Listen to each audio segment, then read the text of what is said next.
On this episode of the Garlic Marketing Show, you're going to learn how to massively increase your rankings quickly with link building. We're going to talk about the 80-20 rule, and I'm going to tell you how to get that. I've got Jeremy, who exited Lead Quizzes and has built and helped people add up to $10 million in revenue with link building. Jeremy, say hi. Hey guys. And on this episode, we're going to talk about what links are, what are bad links, why you could be linking to the wrong content, and there's a quick hack that I just found about to quickly figure out what's the best content for you to rank for, as well as many other things about link building and how to work with reportcard.com. You can also get the 80-20 rule by the 80-20 efficient guide to link building by clicking down below. And when you get that, you will also get our video case story guide to increasing your sales with video case stories, adding 10 over the next 90 days. You'll get the show notes, the checklist from the show, and the transcript, all by clicking down below. All right, let's get started. My name is Gino Wickman. I was introduced to Ian, and that's what brought me into this video world and got me embracing this video world. And Ian did exactly what I hoped. He got me really comfortable with putting videos out to the world and having a great strategy around putting videos out to the world, because there's so much more than just shooting a video. And so the way that he positions those videos, optimizes those videos, he's done a great job. All right, Jeremy, but let's talk a little bit about what link building is real quick in case someone doesn't know. So essentially what link building is, let's say you have your website and you're trying to have Google understand that your website is important. So we go out to another website that's similar in the same industry. We get them to link back to your site. Common strategies are maybe you put a guest post on their site for them, or you find an existing blog post that you can add a link to your website. And essentially what that does is it's like a referral to Google. It's like giving you a reference saying this site is important. So like the more links that you get from really high quality sites, let's say entrepreneur.com, they're not going to link to somebody's brand new website. So if we're getting like authoritative, strong backlinks, like that's going to help push you up the search results. And tell us a little bit. I mean, reportcard.com is your company, which I think is an amazing domain. We had but how did you discover your system for link building? So I guess it started in my previous company. So I had another company that I started. It was called Lead Quizzes. It was a software agent or software company in lead gen.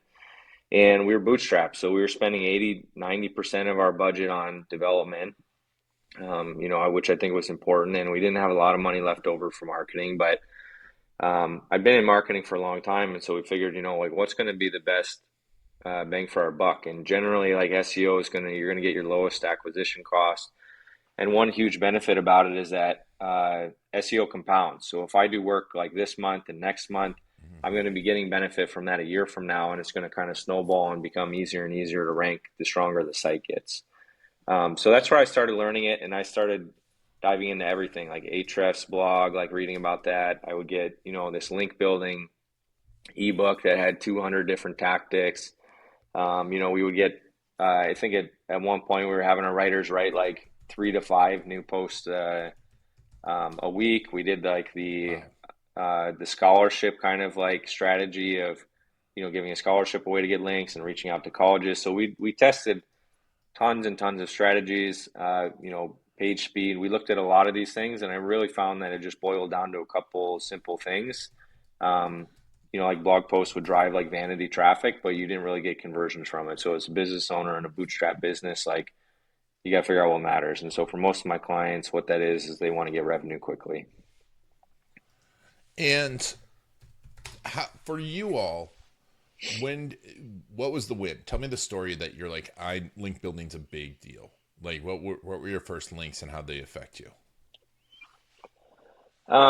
Well, I mean, I think maybe part of it was I got lucky. I hired this guy where he worked at another company, and they were able to outrank sites like HubSpot and Neil Patel and WordPress for super important keywords like how to start a blog. They were selling like hosting services.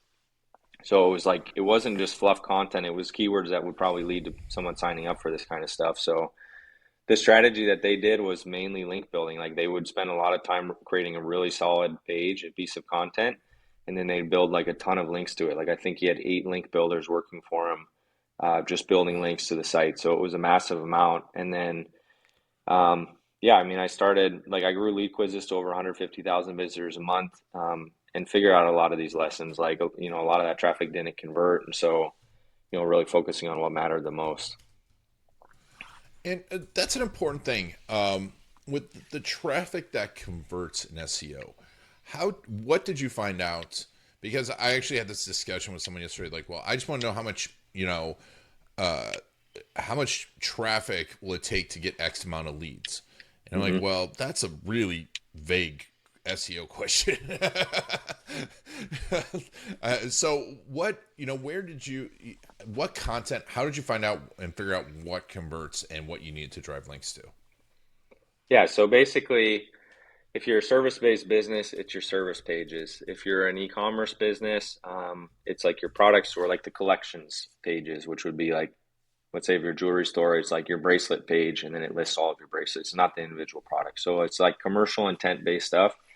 And I see this problem all the time. Like I had a call with a personal injury law firm the other day, super successful at what they do. They've been doing SEO for quite a while, but they're just making some simple mistakes like they were writing, the agency they were working with was writing blog posts every month on cerebral palsy. Um, and it was just educational content, but they didn't get any leads from it. When very simple, like we've worked with a lot of personal injury law firms, and what you do is you focus on the service pages like motorcycle accident lawyer, and then maybe tie it in with the city or, dog bite lawyer, like stuff like that. Like people are looking for the solution. So when we focus on those pages and get those to rank, like that's what actually moves the needle. Nice. And so tell me about the evolution of the link building, because 80/20, the Pareto principle, right? And 80% of your results come from 20% of your efforts. What what wasn't working? Tell me what wasn't working first. Well, what wasn't working was like the strategy where we had writers writing, multiple writers writing 3 to 5 articles a week on just all kinds of top of funnel content, meaning very educational based stuff. So like that was driving traffic. Anytime we built links to these pages, like usually that was like increasing the traffic, but it was like most people make the mistake of they just focus on the wrong pages and they waste their budget on the wrong pages. So I think that was like one of the biggest things. Yeah. Yeah. No, I mean, I think that, I talk to this about clients all the time because we see this in YouTube too, where everyone's like, I want to get more views. I want to get more subscribers. I'm like, but if it's not intent, if it's not subscribers with intent, it does nothing for your business. And in hmm fact, can confuse visitors, can it?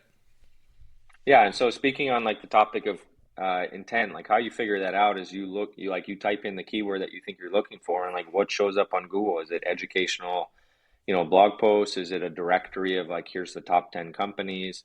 Or is it individual like companies and like their services? And that's going to tell you like Google's very smart. They figured out what people want to see, and it's usually going to be a mix of different search intent.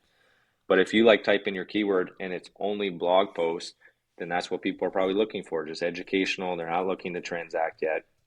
But if you type in something and there's results on there where it's like service based landing pages or collection pages for e-commerce companies, that's where the search intent, that's where the gold is.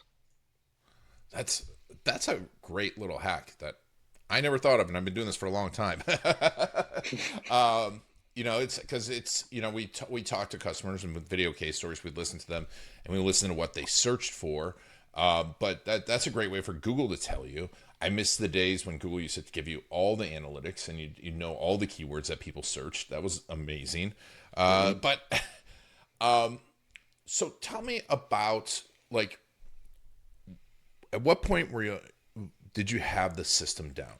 What did you know like, hey, we are really good at link building and this is something I could probably take and build a business off of? So I think it started with lead quizzes. Like a lot of my entrepreneur friends, I'm in a business group called EO. So people that have like a, 7-figure plus business are in this group. And I had a lot of friends in there seeing the results we were getting with our content, or with our SEO strategy. And so I would like coach them on here's what to do with content, here's how you hire writers.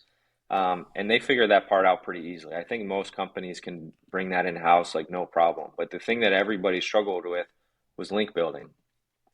So I just knew like that was a core strategy of ours. Like we stopped leaning on, 90% content and 10% links, and we went a much heavier mix into that. And then I think it was a little bit of like serendipitous. Like I had some contacts and relationships, some like big $100 million plus companies that said they needed help with link building. And so we started helping them, and then we saw them increase their revenue, like $600,000 a month. That was Wow. like the first one. So we're like, all right, obviously we have like, a lot of capabilities and skill here. And so we decided to start helping people with it. I love it. I love it. And you built out, we mentioned at the beginning, the efficient link building, the 80/20. I'm going to share it here just so people can see. If you all want it, click below, and you can download it.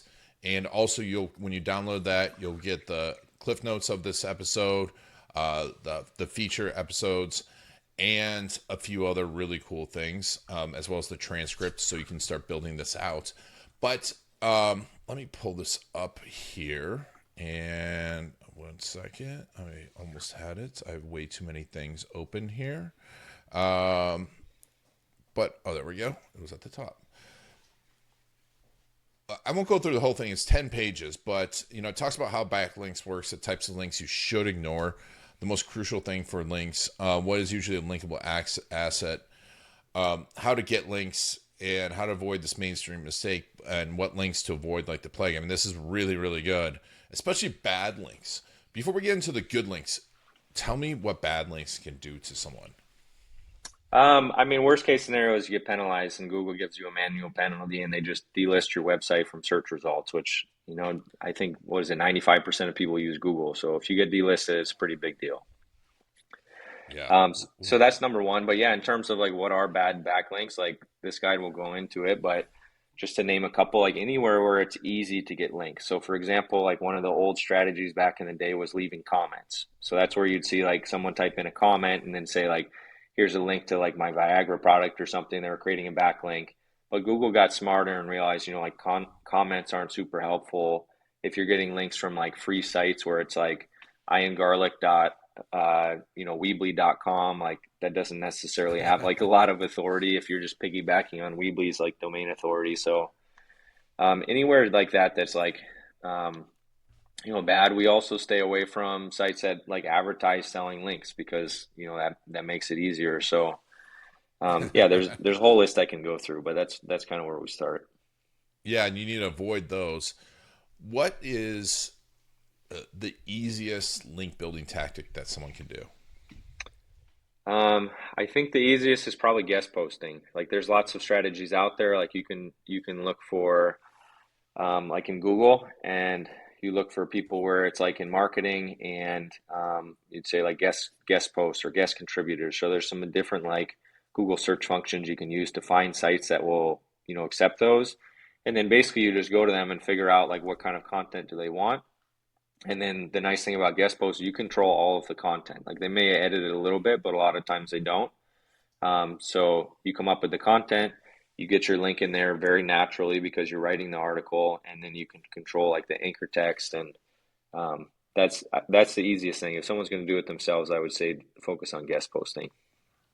Nice. And from this, so folks, yeah, you can download this. I'm going to take it off here because I want to talk a little bit more about the results that you've gotten. Now, with lead quizzes, tell me a little bit about how lead quizzes. Did you exit lead quizzes? Yep. Yeah, we sold it. And how you sold it lead quizzes? So and you built a SaaS essentially on the back of link building, and then exited. Now you're doing this for clients. What types of results have you gotten for clients with link building, and how fast? Yeah, so I started Report Card in 2020, so it was the middle of COVID. Kind of like the side the side hustle at the time. And since then, we've added over 27 million in annual recurring revenue for our clients, at least what we Wow. measured. I know like there's other clients that have kind of popped since we put that number together and added 5 million plus or so from it. But yeah, that's been our results. We worked with a lot of people from personal injury. We've had a lot of success with jewelry stores. We've worked with some big software companies. Yeah, Ni- Nice. And do you like? Can you give me one of the case studies that are on your website? Because you've got a few of them. sure. What's your favorite Um, one? yeah, I mean, one of my favorite ones is probably this Estate Watch and Jewelry. They were like one of like the first clients that we picked up with report card. They've added over $10 million a year in revenue. I think it's closer to 15 now. But yeah, they were a great store. They had like great reviews, like 150 reviews, like very well rated. But they've been around for 10 years and they never really worked on their marketing. So they're on page two, page three of Google. And basically, we turned that around where they're on page one and usually the top three positions for like every keyword for their brand now. And they're dominating, they're growing, they're adding new stores now and new locations because they've done so well. So that's been a really great partnership where, we found a high ticket service so they can get a good return from it. And honestly, like a really sales focused, owner that wants to push and grow. I love it. I love it. That's amazing. I mean, $10 million a year. That's crazy. And then we have a lot of attorneys listening to this and a lot of agencies. What have you done for like? Give me an attorney example. How fast has this worked? hmm yeah, so we have some other I've got like three attorney case studies up here right now. We can look at like this Indiana one. None of them really want to expose their name, but we can talk Yeah. about how it works. So yeah, there's one on here, this law firm in Indiana. They weren't ranking super well. Like some of their stuff, like truck accident lawyer, car accident attorney, they were on page two or page three of Google, which basically means they're not getting any traffic. And since then, like just those specific keywords, truck accident lawyer, they're ranking number one, car accident attorney, number one, accident lawyer, number two. Um, Wow. and That's that was amazing. over the course of I think like 13 months when we pulled that. Wow. I mean that the value of that, especially the long-term value, and that's what's really amazing is because there's this investment. That's what I love about SEO, right? It's there's this investment up front, and I think less and less people are making a lot of the investment the right way. So I think there's this new opportunity there because everyone's kind of focusing on social and TikTok and all these other places, and SEO has the highest intent, and it's hmm where we all go for answers. Um, so now that you're doing that, tell me a little bit about how reportcard.com works. So we work with clients who are basically like whether it's an agency that just wants to white label link building and we do it that way. That's perfectly fine. Or we work directly with companies and we can assist them on strategy and pull in the resources that they need, for their whole SEO. And I mean, white labeling for agencies makes a lot of sense because it's like you can get results for them. And even if you hmm partner with them and tell the client what you're doing, you can get fast results. How fast have you seen results with the link building? Like how long, can an agency expect before they can see ranking and traffic increases? So I think usually we can see ranking improvements within 1 to 2 months. And Nice. then there's a lot of other factors. But how we're able to like deliver that like very consistently is we look for your low hanging fruit. So the 80/20 that I was talking about, we make sure it's a commercial intent page that we're going after. We look for something that has low keyword difficulty, which means it's easier to rank, doesn't need as many backlinks to rank well. The stuff on page one doesn't have, hundreds or thousands of links to those individual pages, which would be super hard to catch up with. So, high search volume, commercial intent, low keyword difficulty, and then ideally we try to find a page where they're ranking anywhere between position 10 and 25. So they're on the second or third page of Google, which means Google likes a lot of things about their content. Maybe they do have some decent links, but if we optimize their content and we build backlinks to those pages, then they should get to the first page of Google. That's amazing. Yeah, and that's just such a valuable place to be. Uh, oh, this is fantastic. And what agency success stories? What are some of their client?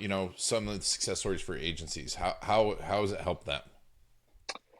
Um, yeah, I mean, so we've had agencies we've been working with for a long time, but I could tell you how it hasn't helped. Um, some of the clients I talk to, and they're talking about their current agencies, like where they're not happy. So like that personal injury one I was telling you about, where their client is only like writing blog posts for them, and like that's not really a good strategy. It's not focusing on their commercial pages. It's not they're not building any links. So I think like, that would be a scenario where that agency would benefit if we started building links for them. They narrowed in their focus on like the commercial pages or the right pages, then they're going to keep that client longer. But, otherwise customers are shopping around looking for other solutions because they get disappointed that leads aren't improving. And I Yeah, think no, like, that's and yeah. that's a typical SEO agency model is, on-page optimization, writing content, maybe like the landing pages, maybe blog posts, because that honestly I think is pretty easy. Like I said, like most people can bring that in house. But the thing that everybody struggled with is link building because you have to do cold outreach, build relationships with websites, and it's just a lot of like manual outreach and a lot of work. Yeah. No, and that's fantastic. And you have to know too that your partner, whoever's doing the outreach, is doing it the right way with the right websites. Hmm. And that's a because I've seen that also with agencies where they, take the shortcuts or buy links or whatever, and then all of a sudden their clients. I mean, I remember when Google really cracked down on this, probably like 7, 8 years ago. We've had an influx of new clients because their websites just disappeared, Hmm. and which it's probably one of the most beneficial but dangerous things to do in marketing is if you don't do it the right way, if you have the wrong people doing it and taking Hmm. shortcuts. And so getting started with reportcard.com, tell me a little bit about that. How does someone get started? There's a couple ways that we can get started. One is we offer an audit.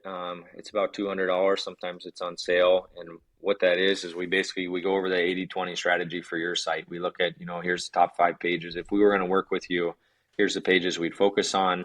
Here's how you should update the content on those pages. Here's like the changing link building strategy you should have to those pages, and how is like your event tracking set up where you can actually measure an ROI on your SEO. So that's number one. Number two is you can just schedule like a consultation call and we can kind of go through, a quick version of that over a phone call for free. Awesome, awesome. So we'll put a link to that in the show notes. I mean, and obviously, Jeremy's grown companies using this for himself, and also has helped other agencies. If you're an agency, this is a fantastic way to grow revenue and results for your clients. And if you're really serious about SEO, this is probably one of the best things you can do. And don't forget, I mean, you want to get started, you can get that 80/20 efficient link building guide. Just click down below. We'll send you that. We'll also send you over Jeremy's information and link to his LinkedIn, and not a link to his Facebook because he's not on there. All right. Jeremy Ellens of reportcard.com. Anything else you'd like everyone to know before we go? I don't think so. I think like just in terms of SEO, like, there's 200 different things you can do. It really doesn't have to be that complicated. So hopefully this 80/20 guide helps you, and hopefully this interview has helped in terms of focusing you on what matters because there's so much information out there, but really most of it's not going to move the needle. Yes. No. I mean, I think that's probably one of the most important things. I just want to leave off on that because I mean, so much information either doesn't move the needle or it's just wrong, right? Hmm. It's just people like for some reason there become these marketing myths that become reality, and yeah, I think that's just absolutely crucial. So, folks, download that. Work with Jeremy and his team. Give him a call. And if you're an agency, give them a call to help you out with your link building and take that stress off your back. Jeremy, thanks so much for being on the Garlic Marketing Show. Yeah, awesome. Thank you for having me. All right. And thank you all for taking Jeremy on your journey. Make sure to get the efficient link building guide and let us know what you thought of this episode. Comment down below. All right. It's been Ian Garlic, and thanks again for joining us on the Garlic Marketing Show.